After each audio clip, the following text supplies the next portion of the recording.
Famille des Fabacées, autrefois légumineuse, le Mélilotus est une plante mellifère qu'on rencontre au bord des routes, le long des chemins ou dans les décombres. Autrefois, c'était une plante qui était cultivée pour le bétail.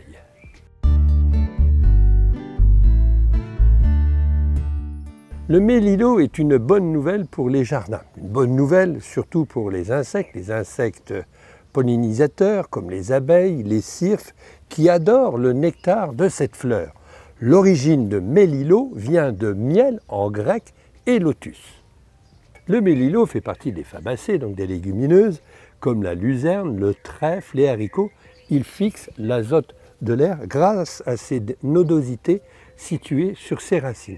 C'est une plante béquille qui aide les autres à pousser et par la même occasion enrichit le sol en azote.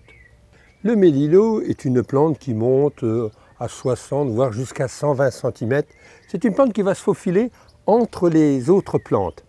Si on observe ses fleurs sont en épi, jaunes, donc très mellifères, elle attire les insectes, et les feuilles ressemblent étrangement à celles de la luzerne.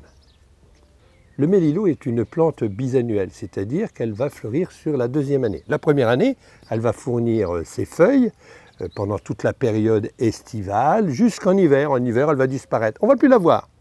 Et au printemps, elle va commencer à redémarrer sur le sol, sur la terre, et va fournir tout de suite ses fleurs, des fleurs qui donneront des graines et des graines qui tomberont sur le sol. Une fois les graines tombées sur le sol, le mélilo disparaît. Autrefois, le mélilo élevé était cultivé par les agriculteurs comme fourrage. Seulement, c'est une plante qui avait un inconvénient, puisque s'il était insuffisamment sèche, elle risquait de provoquer des hémorragies aux bovins. Aujourd'hui, elle a été remplacée avantageusement par de la luzerne.